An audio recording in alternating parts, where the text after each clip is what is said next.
One of the best ways to support the FTF podcast is to check out our Patreon over at patreon.com/finish the fight for exclusive episodes, insights, interviews, and plenty more. If you're an athlete, you know the greatest motivator of all is the fear of letting your teammates down. After all, a team is only as good as its weakest link. So you owe it to those wearing the same jersey as you to be your best every time you step on the field. That's why there's no vape in team. When you vape, you can expose your lungs to toxic chemicals that can damage your lungs. If you're a step behind, the team's a step behind.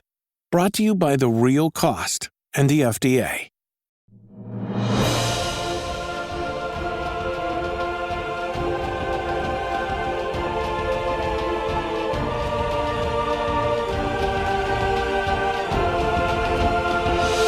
Welcome back to Finish the Fight, a gaming podcast, where we produce and develop the highest quality gaming research in podcast form. I am your host, Alex Kendall. And I'm your host, Derek Baker. And today, we are taking it back to one of, if not the best superhero game, easily of the 2000s, that earned itself plenty of awards, even getting into the Guinness Book of World Records for basically what it brought to the gaming community, what it brought to the superhero community, and how it kind of still lives on today. Yeah, I felt like this game really ushered in a new interest in revitalizing superhero video games because it had been attempted and done, but a lot of what we were getting was essentially like a movie video game. And we have a ton of those in different genres as well, where they just were trying to copy the success of a movie franchise and put it into video game form and make a quick buck. But this was a game that actually had a lot of care put into it, and it wasn't based on any type of movie. It was based, of course, on Batman, the superhero character, but it had all these cool elements that really made you feel like you were the Batman of old, not the over-the-top superhero Batman, but like the detective Batman that was really there to solve not only what the Joker was doing, and to stop him as he does, but to really like get into some small nitty-gritty detective work as well, which I think is a really core aspect of Batman, the character, that gets overlooked a lot of times. Yeah, it brought in those powers. It brought in deductiveness used for, like, let's say, entering into an event to sneak into an area versus just going to the front door. And, various other Batman villains included that you could kind of snoop around and find out about. So let's get into the game today. Batman Arkham Asylum is a 2009 action-adventure game developed by Rocksteady Studios and published by Eidos Interactive in conjunction with Warner Brothers Interactive Entertainment. Based on the DC Comics superhero Batman and written by veteran Batman writer Paul Dini, Arkham Asylum was inspired by the long-running comic book mythos. In the game's main storyline, Batman battles his arch-enemy, the Joker, who instigates an elaborate plot to seize control of Arkham Asylum, trap Batman inside with many of his incarcerated foes, and threaten Gotham City with hidden bombs. Most of the game's leading characters are voiced by actors who have appeared in other media based on the DC animated universe. Kevin Conroy, Mark Hamill, and Arlene Sorkin reprised their roles as Batman, the Joker, and his sidekick, Harley Quinn, respectively. The game is presented from the third-person perspective with a primary focus on Batman's combat and stealth abilities, detective skills, and gadgets that can be used in combat and exploration. Batman can freely move around the Arkham Asylum facility, interacting with characters and undertaking missions and unlocking new areas by progressing through the main story or obtaining new equipment. The player is able to complete side missions away from the main story to unlock additional content and collectible items. Combat focuses on chaining attacks together against numerous foes while avoiding damage, while stealth allows Batman to conceal himself around an area using gadgets and the environment to silently eliminate enemies. Arkham Asylum was released worldwide for the PlayStation 3 and Xbox 360 video game consoles in August of 2009, followed by a Windows version a month later. The game received critical acclaim, particularly for its narrative and combat. Reviewers called it the greatest comic book game of all time and the best superhero game of modern times. It won several awards, including Best Action Adventure Game, Best Game, and Game of the Year from various media outlets.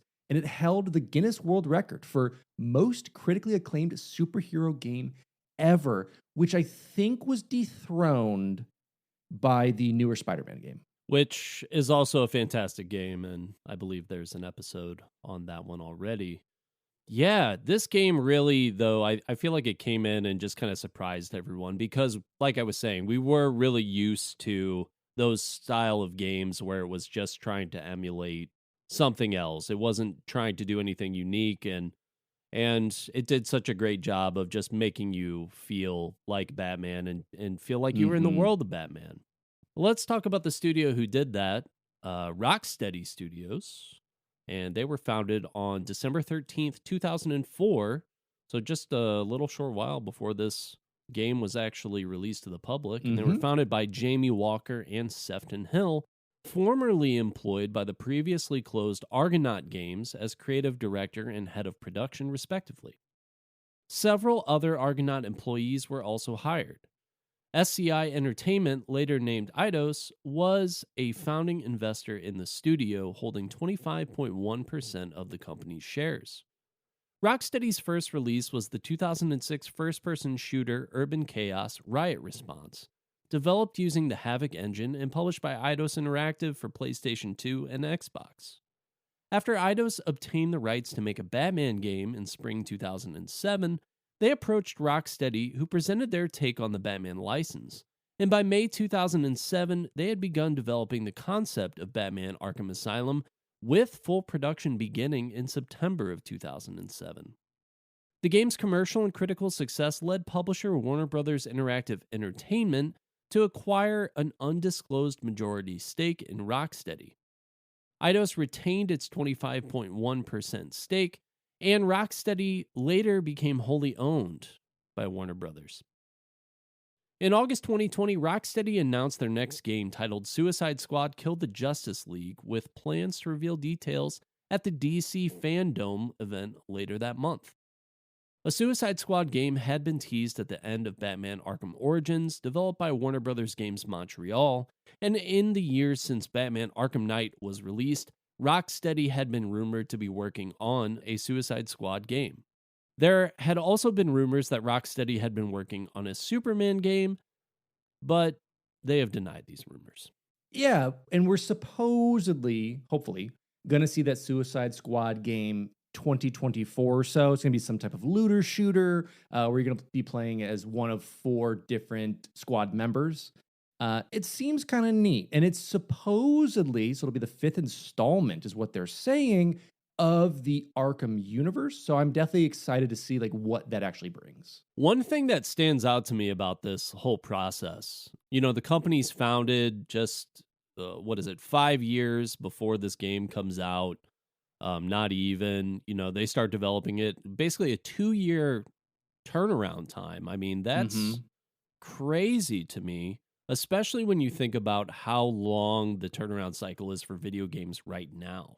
That's the thing, is just how quickly this all came to fruition.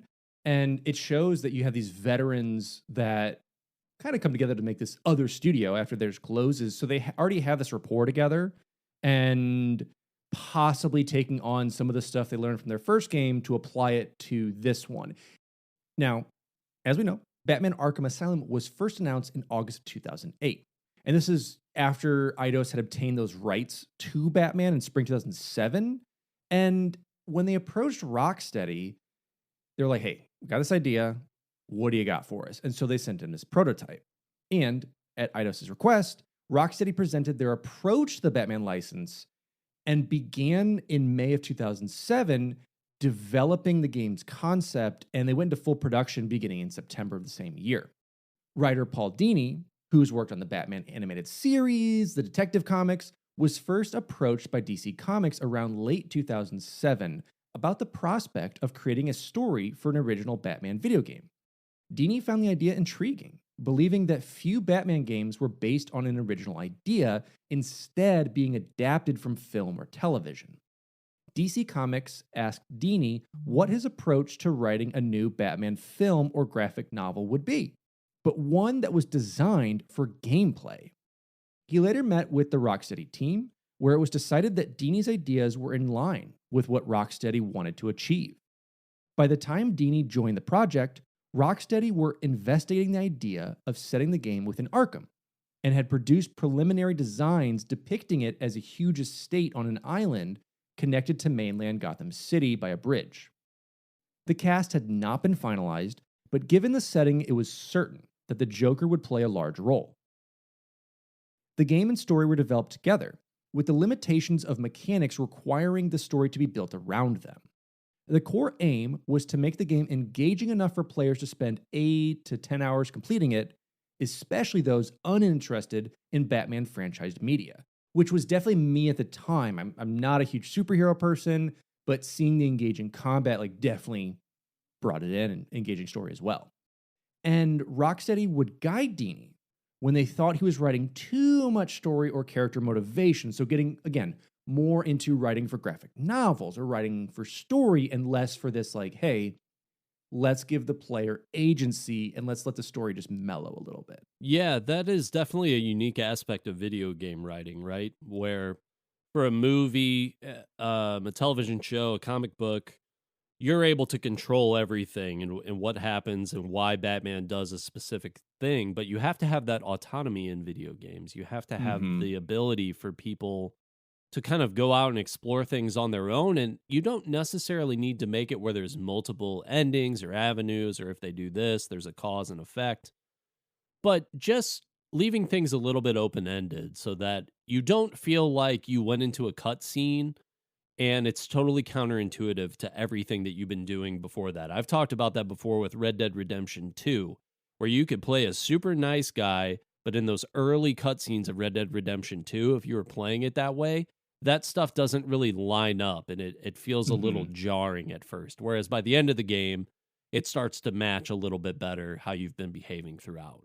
Yeah, I think that's exactly what it is. And allowing that agency to be like, hey, I do want to know the story, but I as a player want to progress it. I don't necessarily want to sit and watch a whole movie, but I do want to get the context of the cutscenes built into the actual game that I'm going to be playing. And so among various Neil Adams and Frank Miller penned Batman stories, Grant Morrison's Arkham Asylum, A Serious House on Serious Earth, was an inspiration for the game's design. Producer Nathan Burlow said the narrative and atmosphere of the 2007 game BioShock influenced Arkham Asylum's design. And director Sefton Hill said the influences of the gadgets and abilities that can be combined and used in different ways, as we all know, because every game comes from this at this point, came from the Legend of Zelda and Metroid. So we're always going to see that Legend of Zelda, the OG game, I guess was basically the pinnacle of a drop of godly honey to the gaming sphere, because everyone's like, listen, I played that and I made a game about it. I mean, we could go on about that for hours. We've done a lot of Legend of Zelda games. We should probably just need to do the OG one at this point. But when you think about video gaming, and as far as it being like an adventuring experience, not really a thing until Legend of Zelda. Yeah, exactly. So the one thing that I really enjoyed about the idea of making this Batman, because every Batman in these comic universes kind of takes on their own Batman-esque-ness to it, even though it is still Bruce Wayne. It's Bruce Wayne v 7.0 or something like that. So what the design team did was they isolated the components that they felt made Batman and exaggerated those elements. And then the design team also sought out the contradictions that were the facets of the character and dropped some. And elements like his refusal to kill enemies were strictly enforced, which provided additional challenges in allowing the player to have complete freedom in the game without transgressing on that fundamental aspect of the character. Now, again, when you play the Spider-Man game, the Batman game, you clearly kill people. You're not killing people, but their quality of life is going to be very, very poor. Spider-Man is kicking a guy off a rooftop, and you can watch him spray the guy with a net, but he nets them directly to a skyscraper, 3 blocks over. And so that guy is probably paralyzed, but After just like suplex dive bombing into his back while he pulls both of his arms towards him with webs. Yeah. And then just leaves him up there for the birds to go at him. He's alive for now. I don't know if there was a real comic or a fake comic about it, but someone has definitely made a commentary on Batman and like the perspective of the criminals. And it's like the aftermath of a Batman scene where the guy's like bones are sticking out and like the guy's kneecaps are shattered. It's like, yeah, he doesn't kill. He just maims and just permanently disables. Yeah. That's about it. Just a light maiming, some might say. You're alive. My conscience is clear. I'm fine. Hey, listen, when I walked away, you were breathing. Now, the interesting thing with this is that the Arkham Asylum setting was chosen because it confined the player to an area containing several enemies. Whereas in an open city setting, he could receive help, return to the Batcave, or otherwise be able to distance himself from his opponents. And we do see a little bit more of this in the future titles, because obviously City is the next one we get. And it definitely opens that area up, creates more difficulty for the team to create quests and random events. So I think Asylum, especially for getting this new style of gameplay in a Batman game and bringing these villains together, it makes sense to kind of restrict you to this area to kind of like not railroad you per se, but to keep you on the tracks of kind of where you should go and what you can explore to keep you in that sense of like trying to quell this Joker plot going on at the asylum. For sure.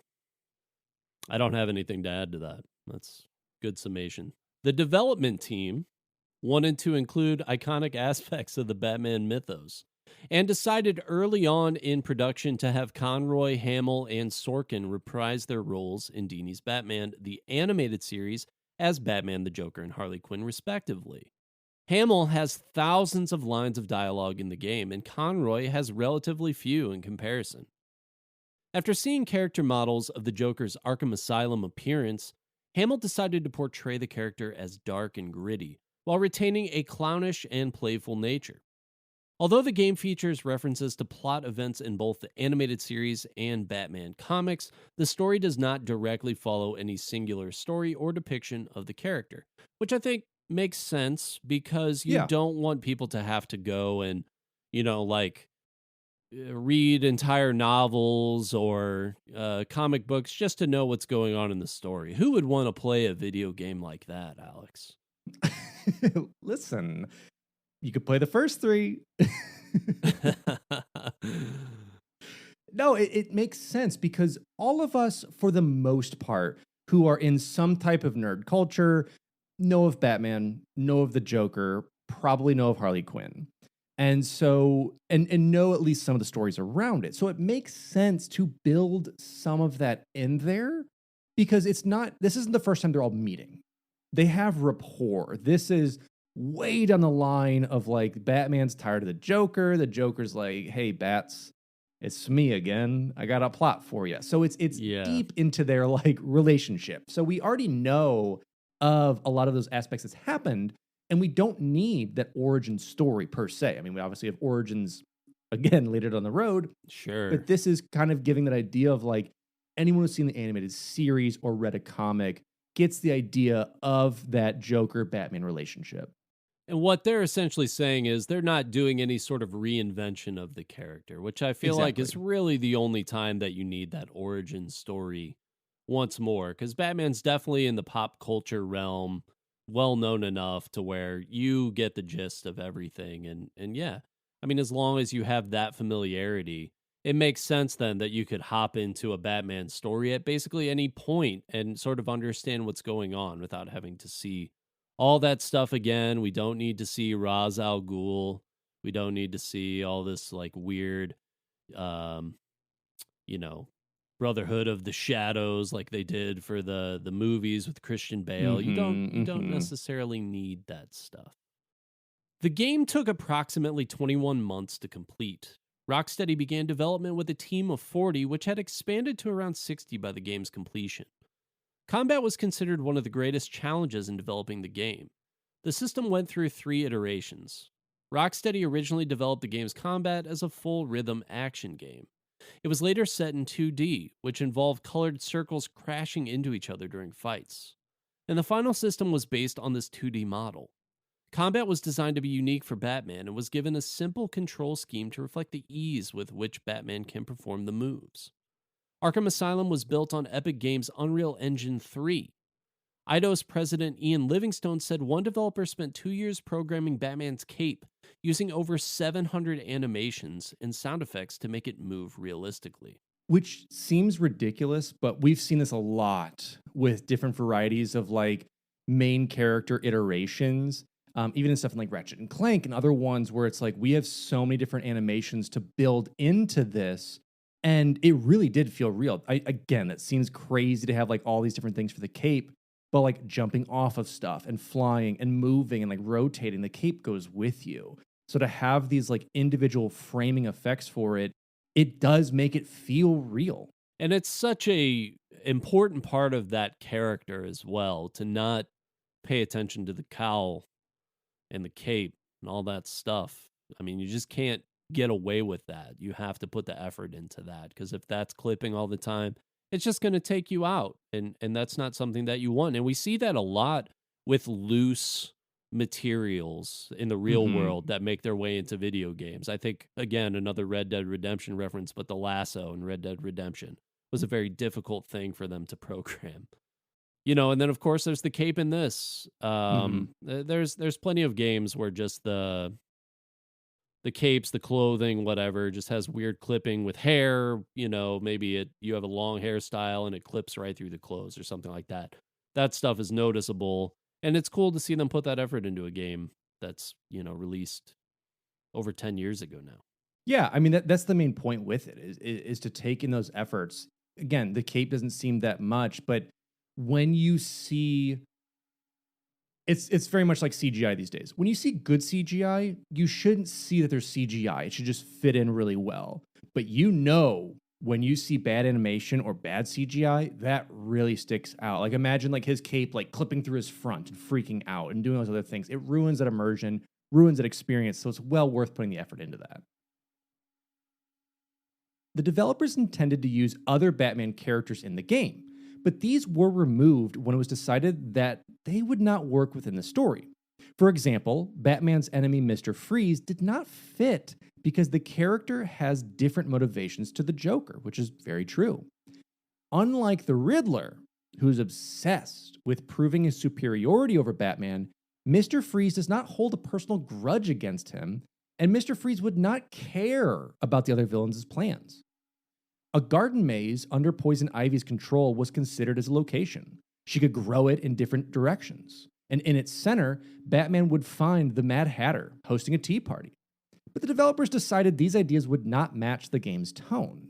Batman's vehicles, the Batmobile and Batwing, were considered for inclusion as well, but developing unique control mechanics and gameplay segments for them would have taken too much time and compromised its quality.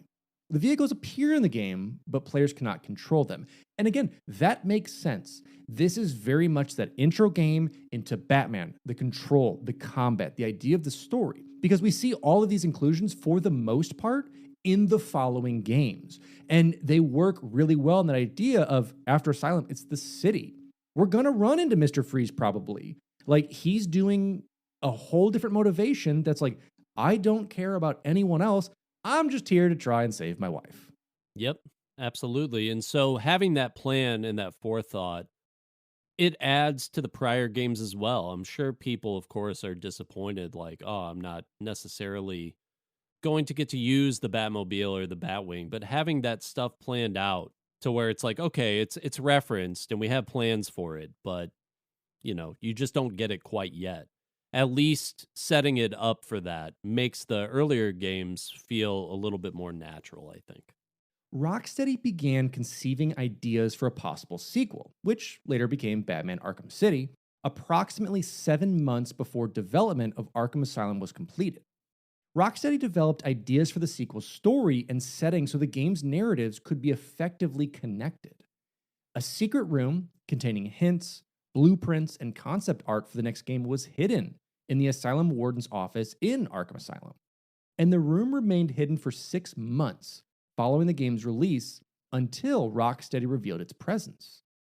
Arkham Asylum's musical score, which we're going to talk about a little bit further on, was composed by Ron Fish and Nick Ardell, who also composed the soundtrack for the sequel, Batman Arkham City. Yes, so what's really cool with that secret concept room was no one found it until they had to be like, hey guys, if you can find the warden's office, which had to do like very specific routing, we got all like these secrets of like what the next game's gonna kind of be, which is it's kind of cool. Easter eggs in games are great, especially one that hints on something like that. Sometimes you get like little references to other video games, maybe you find like a mushroom in a place, or you find like a plumber that's wearing red with like blue overalls or something like that. Yeah. But to have actual hints about the next game, I mean, that's a nice big hint. Yeah, super cool. So to develop the game's overall aesthetic, the main aim was to create designs that would combine comic book style with realism. The environmental architecture and characters had to be extravagant enough to represent the Batman universe, but needed realistic texture and detail. The second aim was to recreate the dark Gothic imagery inherent to the Batman universe, especially Arkham Asylum, so that the structure would feel as insane as those human houses. The asylum was considered an ideal location because it can house many of Batman's foes. And Batman's design was heavily influenced by the work of comic artist Jim Lee, who drew Batman as a strong, muscular character who could believably take part in extreme combat. His black and dark gray costume was based on modern versions and has military influences and an industrial look. Approximately 13 concept designs were produced before his final appearance took form. Artists avoided film interpretations of the Joker, partly because the developers only had access to the rights to the original Batman license. Alan Moore's 1988 graphic novel Batman: The Killing Joke influenced the character's design. Harley Quinn underwent a drastic redesign, removing her black and red full-body outfit and jester's hat and replacing them with a costume with design elements from a nurse's outfit and a schoolgirl's uniform. Wildstorm, Lee's comic book publishing company, produced concept art for the game.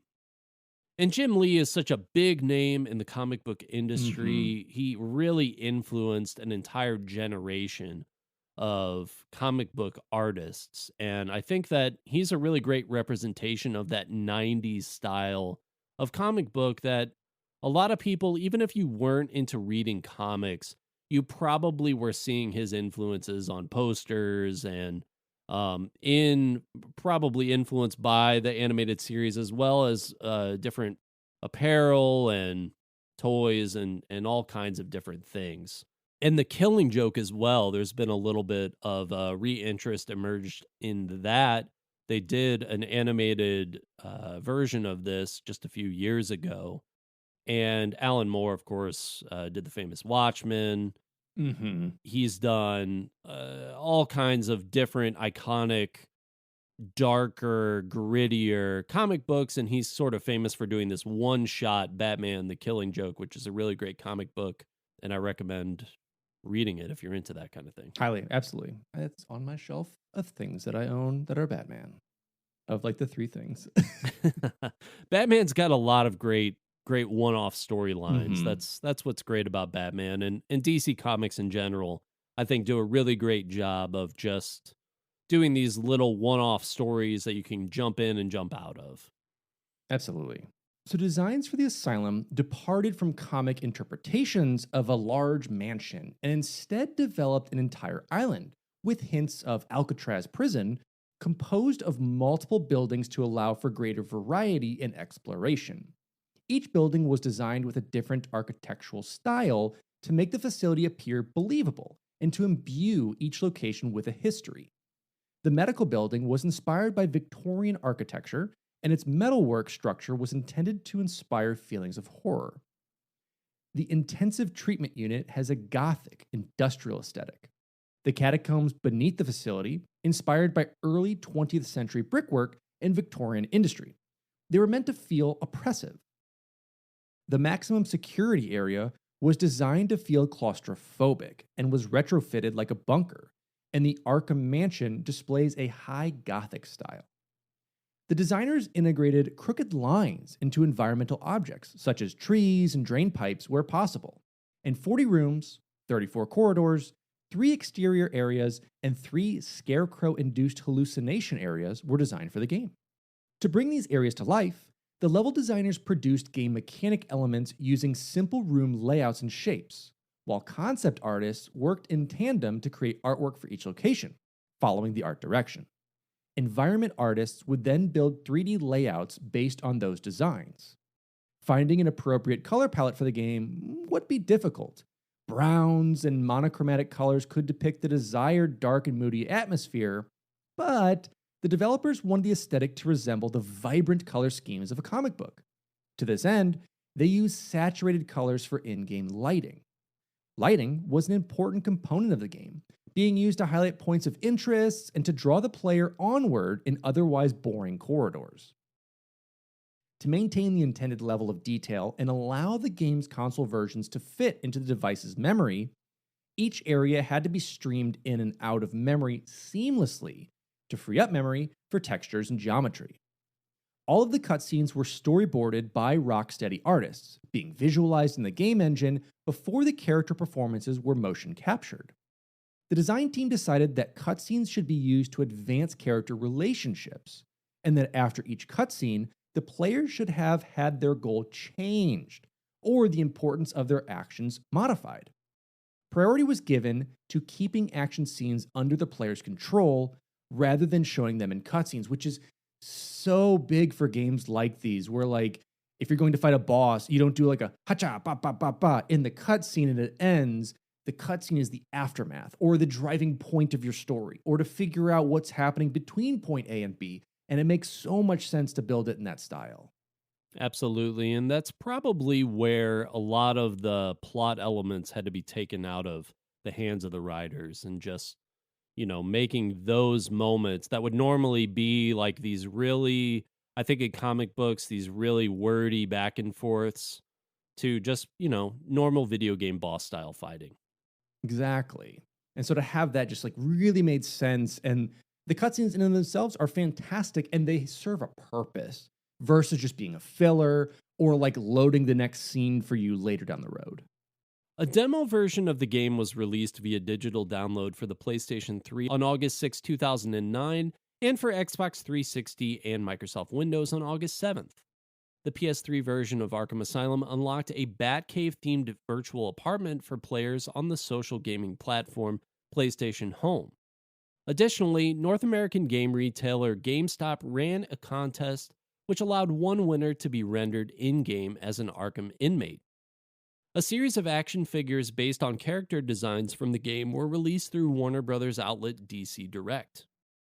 A collector's edition containing the game, a 14-inch replica of Batman's Batarang, a behind-the-scenes DVD, a leather-bound 48-page book about Arkham's inmates, and a code to download the Crime Alley Challenge map was released. Pre-ordering the game at some retailers allowed access to the Dem Bones Challenge map. The Game of the Year version was initially announced for release only in Europe, Asia, and Australia, but a North American release was later added. The Game of the Year version includes the game, support for TrioViz 3D visual effects, 2 pairs of themed 3D glasses, and the 6 released DLC challenge maps, 2 of which were omitted from the North American version. Now let's break down the characters and kind of who they are and their voice actors within the game. Arkham Asylum is set in the fictional Arkham Asylum, a facility on Arkham Island off the coast of Gotham City that houses criminally insane supervillains.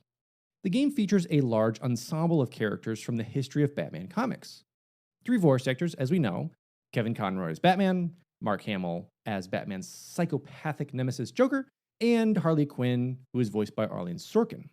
We also know that Batman is aided by his allies Oracle, voiced by Kimberly Brooks, who remotely provides him with intelligence, and Police Commissioner James Gordon, voiced by Tom Kane. In the asylum, Batman is faced with several supervillains. He must defend himself from an enraged Bane, voiced by Fred Tatasciore, subdue indiscriminate serial killer Victor Zsasz, voiced by Danny Jacobs, confront the monstrous Killer Croc, voiced by Steve Blum, defeat the plant-controlling Poison Ivy, voiced by Tasia Valenza, and battle his way through hallucinogen-induced nightmares created by the Scarecrow, voiced by Dino Andrade. The Riddler, voiced by Wally Wingert, does not physically appear in the game, but communicates with Batman and challenges him to solve riddles placed around the island. Other characters appearing in the game include the Asylum's warden Quincy Sharp, also voiced by Kane, Batman's parents Thomas and Martha Wayne, voiced by Conroy and Valenza, respectively, and Asylum guard Aaron Cash, voiced by Dwayne R. Shepard Sr. The shape-shifting Clayface appears in a cameo, taking on the guise of other characters as he tries to trick the player into releasing him. The Mad Hatter was almost included in the game, but the developers removed him, and the body of Ra's al Ghul is in the Asylum's morgue, and the ventriloquist dummy, Scarface, appears several times throughout the story. Several other characters, including the Penguin, Jack Ryder, Mr. Freeze, Two-Face, Catwoman, and the Asylum's founder, Amadeus Arkham, are referenced in the game, but do not appear in it. So this starts that idea of like, who all can we include? Who's available to put in here? And you know, so many of these, they wanted larger parts or even have in the game, but making it that like concise asylum to build into the city and make more of these characters available then just makes more sense, especially like the Penguin, Mr. Freeze, and Catwoman, not really ever having a need to be in Arkham Asylum, makes sense for none of them to be there. Batman's got a lot of villains. When you list them all out like that, it's like an overwhelming amount of villains. So, oh yeah, I'm super glad that they didn't put all of those into this game. Exactly. I mean, it'd just be too much, and like saving them for later iterations and making it just more impactful, like be able to go to like Penguin's Club and deal with Mr. Freeze in like a frozen area just makes so much more sense than to have them like behind a cell. Right, absolutely. And using the Joker and drawing you in with the Joker, just it makes sense. He's Batman's most iconic villain. Everyone wants to play a game where it's a Batman versus Joker type of situation and then move on to some other things, some other iconic characters. I think that was the right decision as well. Absolutely. Hey, it's Kaylee Cuoco for Priceline. Ready to go to your happy place for a happy price? Well, why didn't you say so? Just download the Priceline app right now and save up to 60% on hotels. So whether it's Cousin Kevin's Kazoo Concert in Kansas City, go Kevin, or Becky's Bachelorette Bash in Bermuda, you never have to miss a trip ever again. So download the Priceline app today. Your savings are waiting. Go to your happy place for a happy price. Go to your happy price, Priceline. Hey there! Did you know Baker's always gives you savings and rewards on top of our lower-than-low prices?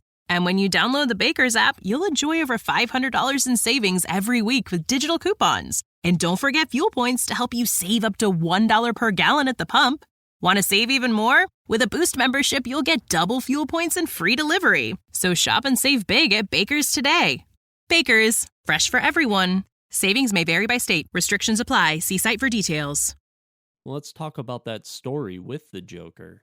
He actually assaults Gotham City Hall, and he's caught by Batman and taken to Arkham Asylum, which temporarily houses many members of the Joker's gang, who were transferred after a fire at Blackgate Prison. Believing the Joker allowed himself to be captured, Batman accompanies him into the asylum. The Joker's plan is revealed as Harley Quinn takes control of the security and the Joker escapes into the facility, aided by a corrupt guard who kidnaps Commissioner Gordon. The Joker threatens to detonate bombs hidden around Gotham City if anyone tries to enter Arkham, forcing Batman to work alone. Tracking Quinn to the medical facility to rescue Gordon, Batman is exposed to the Scarecrow's fear toxin. After fighting off Scarecrow's hallucinations, Batman finds and subdues Quinn before rescuing Gordon. The Joker then directs Batman to the captured Bane, who has been experimented on by Asylum doctor Penelope Young. The Joker frees Bane and Batman fights him, during which Quinn escapes. Afterward, he goes to a secret Batcave installation he had hidden on the island, where he restocks his gadgets. There, Batman learns that the Joker returned to the asylum to gain access to Young, who has been developing Titan, a more powerful version of the Venom drug that gives Bane his strength, intending to use it to help patients survive more strenuous therapies. Young learned that the Joker had been secretly funding her research to create an army of superhuman henchmen. Her refusal to hand over the formula precipitated Joker's return to the asylum. While searching for Young, Batman destroys her Titan formula, then rescues her from Victor Zsasz. An explosion kills Young, and the Joker obtains the completed batches of Titan. At the penitentiary, Quinn releases Poison Ivy from her cell before being imprisoned by Batman. Quinn accidentally reveals that Joker has a Titan production facility in the Arkham Botanical Gardens.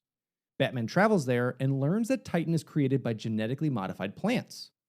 He learns from Ivy that the spores required to create an antidote are found exclusively in Killer Croc's lair in a sewer.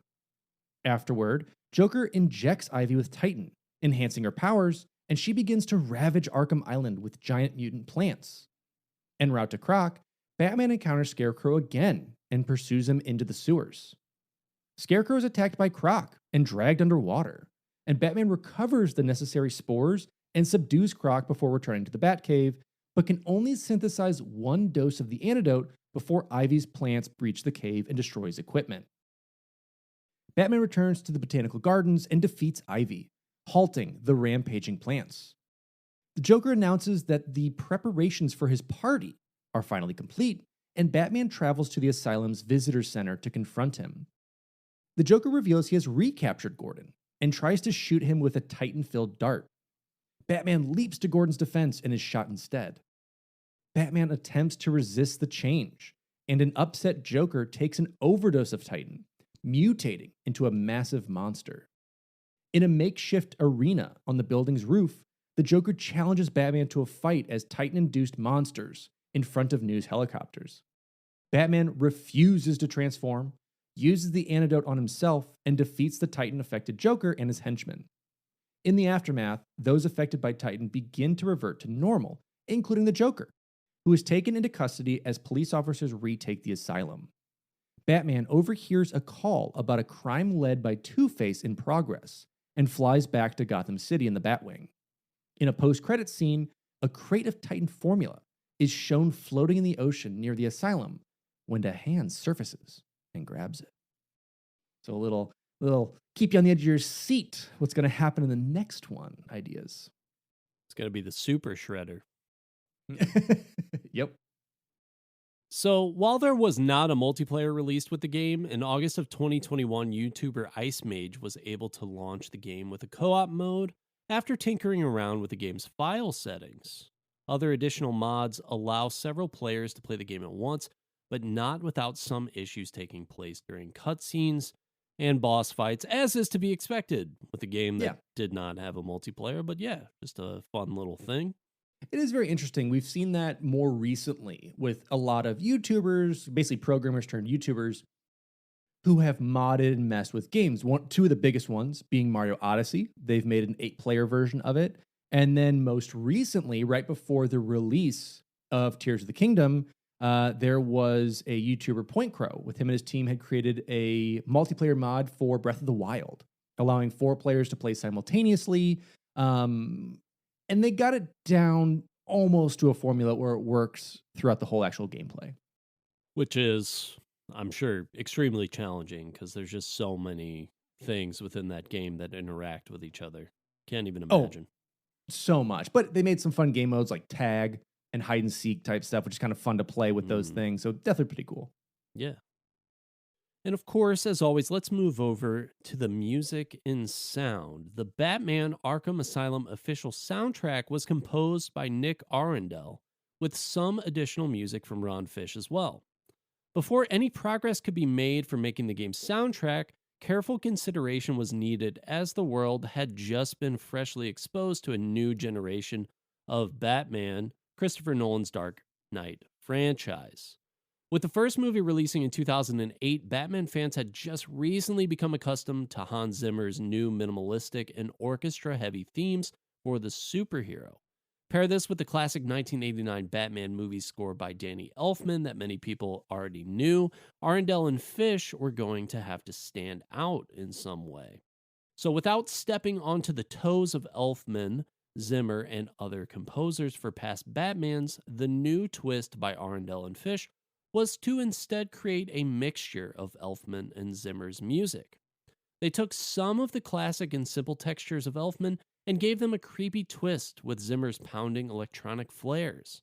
Some tracks even contained an occasional taste of blues, possibly hinting at the 1966 Batman TV series theme written by Neil Hefti, which, of course, you all know the one is na na na na na na na na na Batman. Yeah, so trying to compose this and get an idea of it, it's tough. It's tough to go after the greats and ones that were like cemented in that history of the character. Now, overall, the music was very successful in accompanying the ever-changing gameplay, using the Unreal Engine's ability to quickly switch between moods as a tool to help enhance the player's experience. When paired with the grim visuals of the game, the players were able to be fully immersed into whatever they were doing, whether that be exploring or fighting enemies. The Batman Arkham Asylum official soundtrack contains 27 tracks for a total of 46 minutes and 32 seconds, and was released through Warner Brothers licensee Water Tower Music. Numerous awards were won by the audio department as a whole in 2009, including the Spike Video Game Awards Best Voice for Mark Hamill's Joker and Arlene Sorkin's Harley Quinn, the Outstanding Achievement Awards for Character Performance and Original Music Composition from the AIAS Awards, sound editing in a game's cinema and use of sound by the National Academy of Video Game Award Trade Reviewers, nominations for original score and use of audio at the British Academy Video Game Awards, and nominations for Audio of the Year and Best Dialogue at the Game Audio Network Guild Awards. So yeah, a lot went into this just to create that immersion, not just visually, but auditory as well. Definitely a very difficult assignment, because those are some very iconic composers. And scorers. Yes, it's very, very challenging, I think, to want to... You want to be able to create something that's iconic in its own right, but you don't want to insert yourself so deeply, I think, into that process to where the musical score then overwhelms the gameplay and overwhelms the experience. And I think that's a really difficult position to be in, but they did a great job. Absolutely.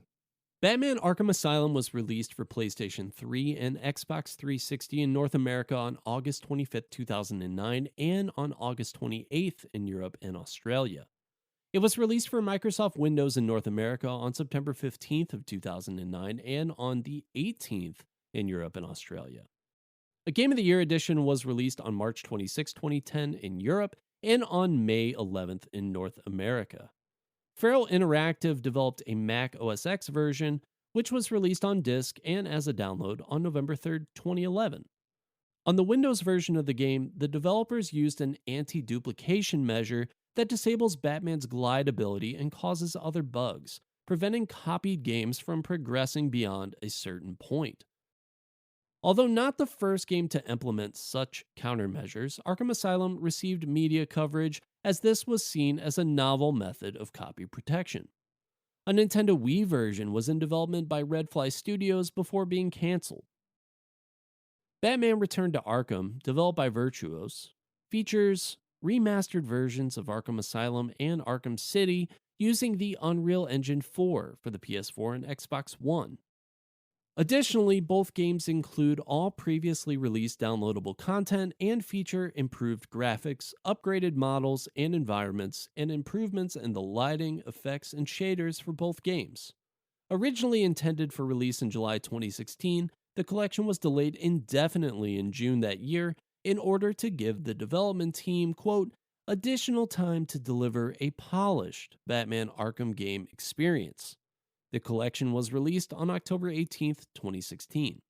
And in April 2009, it was announced that the Joker would be a downloadable playable character for use in the game's challenge maps exclusively for the PlayStation 3.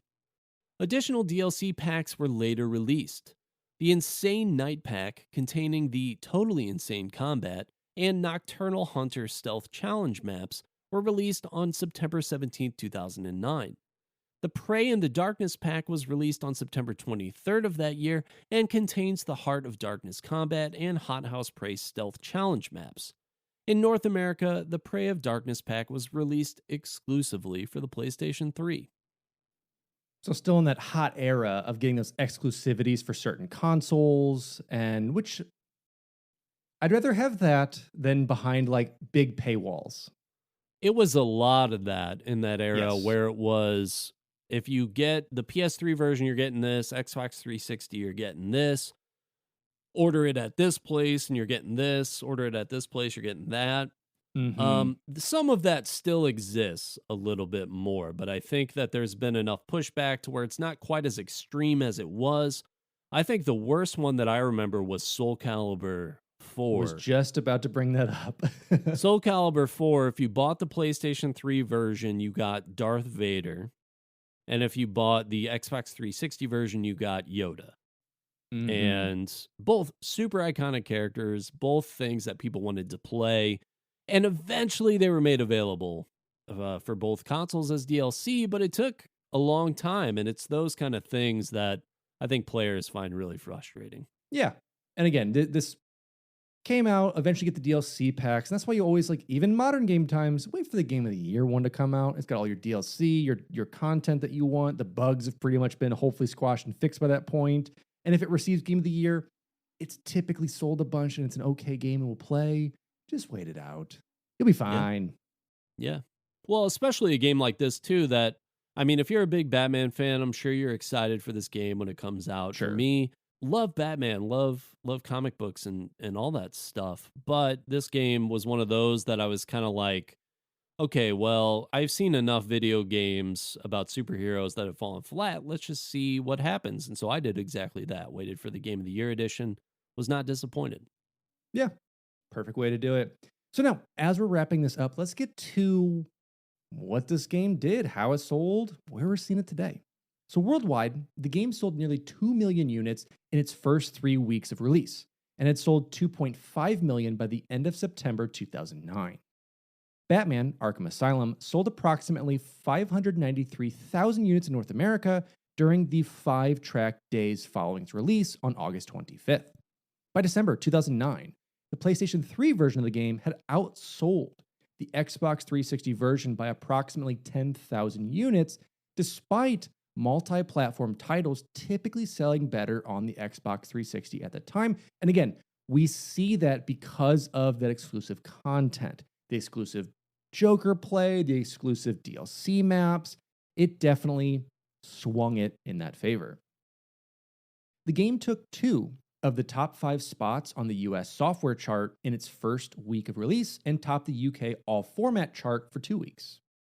Batman: Arkham Asylum received critical acclaim. Metacritic gave the 360 version a 92 out of 100, the PS3 version a 91 out of 100, and the Windows version a 91 out of 100 as well.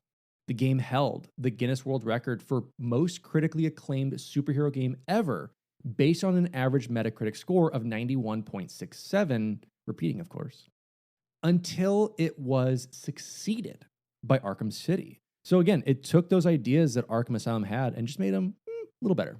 Repeating. This is a math podcast now. Arkham Asylum was called one of the best comic book superhero games ever made. Edge magazine said it was, by some distance, the best superhero game of modern times. IGN's Greg Miller called it the greatest comic book game of all time, and Eurogamer's Dan Whitehead called it the best superhero game bar none, and wrote that it has excellent visuals, a compelling story, and superb voice acting. Several reviewers compared Arkham Asylum to other games, including BioShock, for its ability to deliver a unique adventure and establish a connection with the game world and its innovative ideas. The Legend of Zelda for its adventuring style, Metroid for its world layout, and Resident Evil and Tomb Raider for its classic action adventuring that acts as a true hybrid of brawling, stealth, and platforming. The game world's design and the game's attention to detail were well received by critics. Game Informer's Andrew Reiner said the game's setting had a taut and mesmerizing atmosphere and was a place of wonder and inexplicable horror. Miller called it the right mix of creepy and cool and appreciated the gradual damage reflected on Batman's suit as the story progressed, but said that pixelated CGI and lip-syncing issues diminished the presentation. That's fair. I kind of forgot about the lip-syncing issues until he mentioned it now, but I do remember that a little bit. I can see a point or two lost from those total reviews of out of 100. So I totally understand that aspect of it because it can take you out of it. Sure. But unfortunate things of the time. I mean, yeah. Yeah. And that attention to detail is such an important aspect because there's so much source material for Batman that I think that it's not too challenging to want to, you could just pick a few random things out of different books and say, hey, we're going to include this little element and throw it in there. And just having those references, I think, is a good testament to how they feel about the character. Yeah, 100%. The combat system was well received for the simplicity of its implementation, allowing players to use it effectively without learning complex combinations of special moves, and the emphasis upon timing and flow to create fluid, graceful, and satisfyingly brutal attacks. Reviewers said that the combat remained challenging with the inclusion of more difficult to overcome enemies, and better use of combat was well incentivized without punishing those unable to master it. The design of stealth and the wide variety of methods available to disable enemy opponents were praised. Computer and Video Games' Andy Robinson wrote that it is a thinking man's stealth game that is the centerpiece of the game, and Edge said that the stealth offering was thrilling. Others wrote about the way in which enemies react with fear to the elimination of their allies, but some reviewers criticized the AI for allowing Batman to easily escape when discovered and for being oblivious to Batman's presence. Arkham Asylum's boss fights were criticized, though, with many reviewers labeling them as the game's biggest failing. Reviewers found that the battles often rely on old-fashioned, tedious, and repetitive game tropes that require the player to learn and repeat monotonous routines, some of which, in the case of Bane, had already been employed on lesser enemies, or to confront repetitive attack patterns and one-hit deaths. Reviewers generally agreed that the fights were anticlimactic to their build-up spectacle. The final boss fight with the Joker was singled out for vapid gameplay. A battle with Killer Croc was labeled boring and overly long, and the reviewers said that they should just not have been in the game. However, the fear toxin-induced hallucination segments of Scarecrow's battles were almost unanimously praised as some of the game's best and most cerebral moments for their fourth wall manipulation, subversion of the game's established narrative and expectations, and meta-textual influences that were compared to the battle against Psycho Mantis in the 1998 Metal Gear Solid and 2002's Eternal Darkness. So a lot of praise there, and those were great sequences, going through that idea of like breaking into this like mind palace of crazy hallucinogen stuff, which is creepy and scary and fun to do, versus, yeah, the final Joker fight was pretty weak, kind of pretty anticlimactic to kind of finish it up, but it is hard to perfect those things while still doing everything else around it. So they definitely get a bit better, in my opinion, in the later iterations of the game, but I can see where people kind of hold back on that. Well, and is it totally a fair criticism? I feel like saying that there are a lot of games that do boss style battles like this and saying that for this game that's not right, I don't feel like is 100% a fair criticism, because those video game tropes do exist for a reason in boss battles. And yeah, I mean, sure, you don't fight a giant Joker or whatever, a souped up Joker, and you end up fighting normal Joker. I mean, Batman's whole thing with Joker is really not about the physicality of it all anyway. Sure. So if they remove that from the game, I think that's a really difficult thing to do, because maybe you have a cutscene and that's not satisfying. Maybe you have a fight where Batman obviously physically overpowers the Joker, and that's not satisfying either. So I think that's definitely a difficult part of the game. Understand where they're coming from, but I think that's a tough thing to criticize. I go both ways, because I think it's one of those things where in most video games, your weaker enemies are building up to what you're going to do in the boss battle. So the Bane one, I vaguely understand. It's, Bane charging at you, you jump over him, you got to rip some of his little pipes out. So I get people complaining about that, but like, what do you want from the boss fights that's above that? I mean, you can compare even like Bayonetta, which has these insane boss battles. They're like over the top button mashing, multiple sequence things. That's kind of what that game's built on. Devil May Cry, same type of idea with that, where you get into that button mashing combo idea that Batman vaguely represents. But how do you do that without turning Batman to like an anime style fighter? Like you just can't in those sequences. So it's tough to do boss battles when it's a good boss battle. It's a good boss battle. When it's anything else, you're like, I did it. I beat Killer Croc, I beat Bane, I beat Poison Ivy. It's fine. So I get it. Yeah, if I'm being honest, most boss fights I'm dissatisfied with if this is the criteria, because a lot of them do that exact same thing, and they're trying to give you a different gameplay element that's not the same as the run-of-the-mill enemies that you're fighting constantly, and that means like a crazy health bar, and you gotta like dodge certain moves so that you can attack them during this opening, and that's such a common thing. I would be very dissatisfied with a lot of games if I decided that was a disappointment for me. Absolutely agree. I think it's one of those, would be fun discussion of like what's a good boss battle, what's a marginal one, and what's a bad one. But to wrap up the end of our beautiful awards, and one of the best things of the game, the main voice cast, including Conroy, Sorkin, Valenza, and Wingard, they were all really well received. But obviously Hamill's performance as Joker was constantly praised, with reviewers commenting upon his excellent inflection and timing on a cackling, maniacal performance that stole the show. OneUp.com's Terry Wynn said that Dini and Hamill's Joker was the best depiction of the character outside of The Killing Joke and Heath Ledger's incarnation in The Dark Knight. What do you think about that? What would you say, kind of, where would you rank this Joker?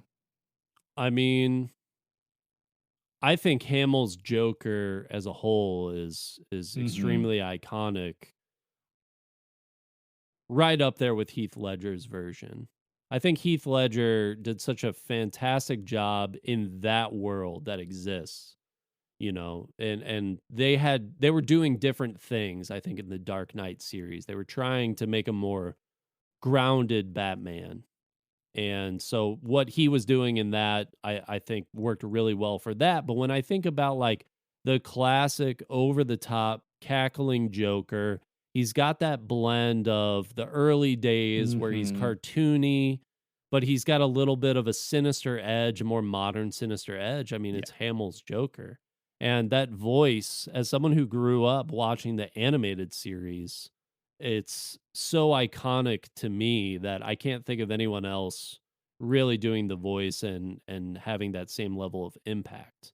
I think that The Killing Joke as a story, I understand where he's coming from. I just think like as a story, it's an iconic story, but I don't think of that version of the Joker as an iconic version of the Joker in any way.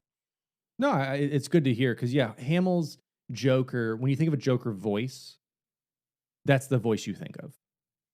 I think every time. I think that's the voice that comes in your head, whether you're reading a comic about it, whether you're actually playing the game or watching the series. Like, that's my Joker voice that I hear. So, I think him coming back to reprise that in this way, that's still in an animated aspect of it, I think is fantastic.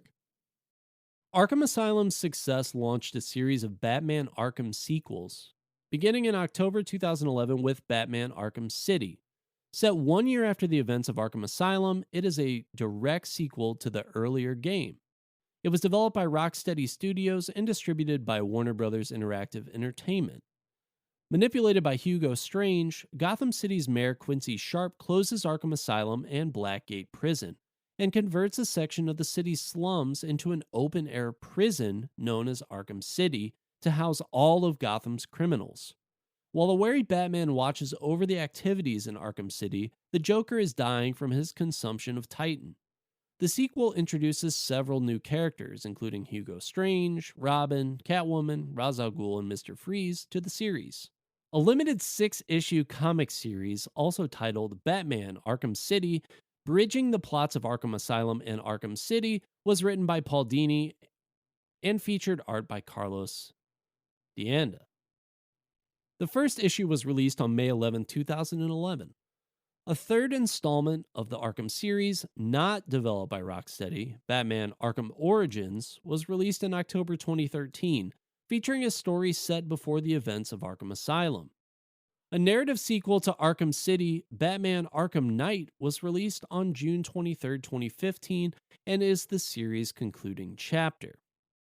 Writer Grant Morrison said the game was the inspiration for their Batman Incorporated comic book. They said they wanted to capture the feeling of the Batman Arkham Asylum game. Quote, "When I played that game, it was the first time in my life where I actually felt what it was like to be Batman. We are now the heroes, and we can look through their eyes." Big praise from Grant Morrison with that too, of, kind of coming into that and being like, yep, this inspired me to write what I want. Like, this gave me the idea of like what it actually feels like to be Batman in this grounded way of feeling, strong and powerful, but still human, still working through these things, and to get like the eyes and ears of being the Bat themselves. So it's definitely a cool kind of capstone to bring that out for the series. Yeah, absolutely. And Grant Morrison, very, very well-known comic book writer, so well-versed in all things comic books. To have that experience while playing this game, I mean, just goes to show you how great of a job they really did with Arkham Asylum. Yeah, absolutely. So, as we come to a close with our coverage of Batman Arkham Asylum, let the people know, Derek, why did we choose this Batman, and what do you think of it? Well, kicked off a really great, fantastic, iconic, meme-friendly series of video games. I think that this really ushered in, like I was saying, just a new era, a new look into superheroes as video game characters. They've made their way into so many other mediums. And of course, this was around the same time that Marvel was really kicking everything off with the MCU. I mean, they were really making this big push again. Of course, we had the Dark Knight series as well. And people were, I think, really hungry for some Batman content.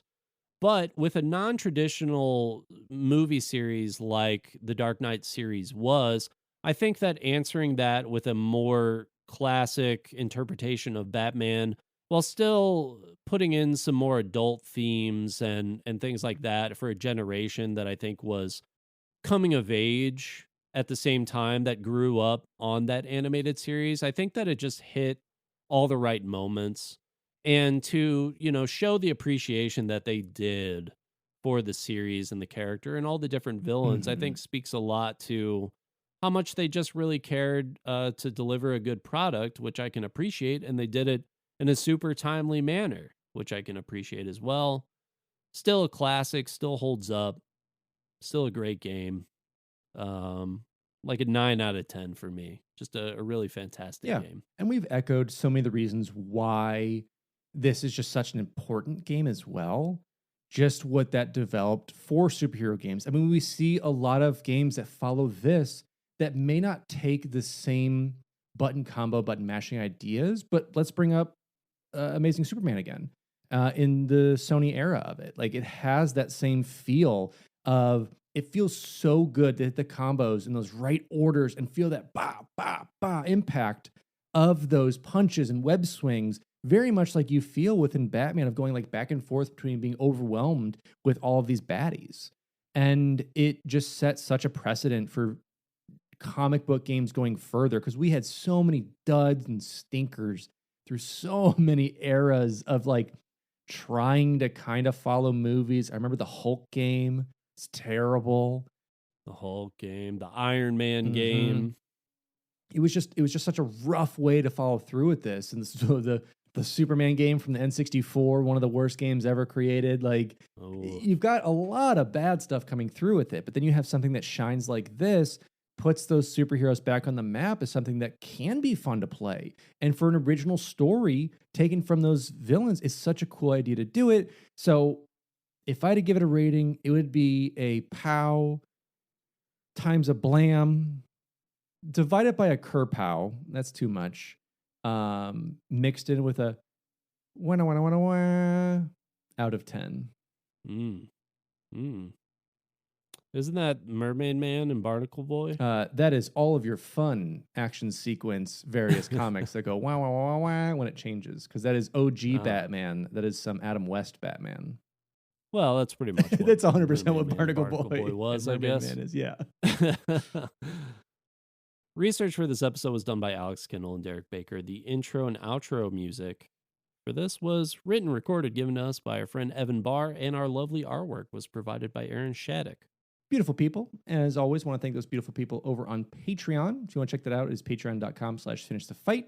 There, you can see some of our physical and digital rewards, as well as plenty of other things, with a shout out for some select members. We have Duststorm, Snide T-Bird, Nick Hyman, and Anthony Gooch. Thank you all so much for your support. You can follow us on Instagram or Twitter. We're also on Discord. It's free to join. Alex and I are hanging out in there all the time, and we would love to see you. The link is in the description below. And if you want to check us out on Twitch, you can see me at twitch.tv/Sourman70. That's twitch.tv/SOURMAN70, as well as Derek at twitch.tv/thebakerman247. That is twitch.tv/thebakerman247. You can find this podcast on Apple Podcasts, Spotify, or most likely your favorite podcast listening platform. If you haven't yet, please drop us a review. It helps us out a lot, and we love to hear from you. And with that, this has been our coverage of Batman: Arkham Asylum. Are there any other superhero games that you were looking for us to cover, good or bad? Or do you think there's something that rivals or is even better than the story of this? Or is there a game that was not created using The Legend of Zelda as inspiration? Please let us know. And with that... Doesn't exist. And with that, as always, I am your host, Alex Kendall. And I am your host, Backman. And this has been Finish the Fight, a gaming podcast.